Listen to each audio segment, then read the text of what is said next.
Season 3 of Bridgerton is not like Season 2. It is not enemies to lovers, it is friends to lovers. The previous 2 seasons of the show have already established that they are very close friends who care for each other a lot, and we've already gotten scenes of them pining after each other. If you just go back and watch the previous 2 seasons and only focus on Colin and Penelope, you can see them yearning, even from the beginning. Season 3 isn't meant to be them fighting against their feelings. It's not meant to be angry or explosive or anything like Season 2. It's gentle and it's sweet, and it portrays an internal struggle within them both, which is why I think their scenes together have seemed sparse throughout the show, because we've already established that friendship is there. We've already established that the love and the caring is there. What we needed now was for them to grow separately in order to come together as a couple. Colin Bridgerton has always loved Penelope Featherington. He has always felt affection for her, and this season is him realizing that it actually could be more. We have watched him for the previous 2 seasons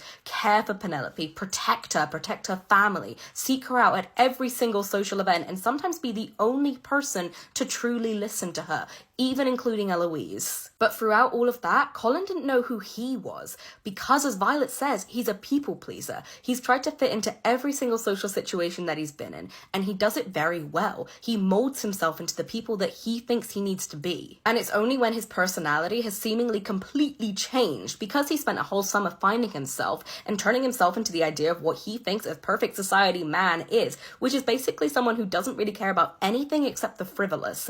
Only when he is called out for that change does he actually start to examine what that means for himself. And it's then that he realizes that it's only with likely his family and Penelope that he is only ever himself.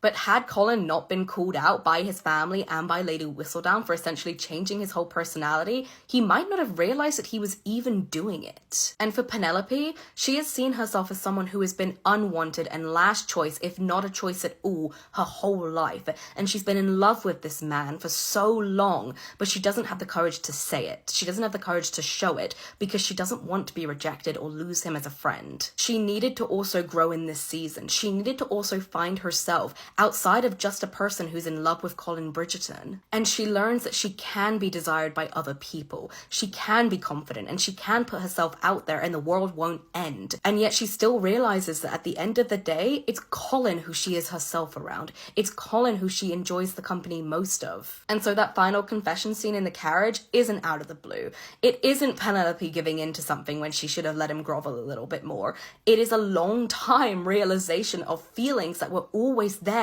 but couldn't properly be realized because both parties needed to grow themselves. And so while it is sad that we didn't get more Colin and Penelope scenes together in part 1, I do think it was incredibly important that they actually have them separate and grow as other people and realize that they still at the end of the day would choose each other. Plus it means that we're going to get a proper look into their relationship as a couple in part 2. But Friends to Lovers is incredible, and if you can't see that Colin and Penelope have been yearning and lusting after each other for the whole show, then I don't think we've been watching the same show.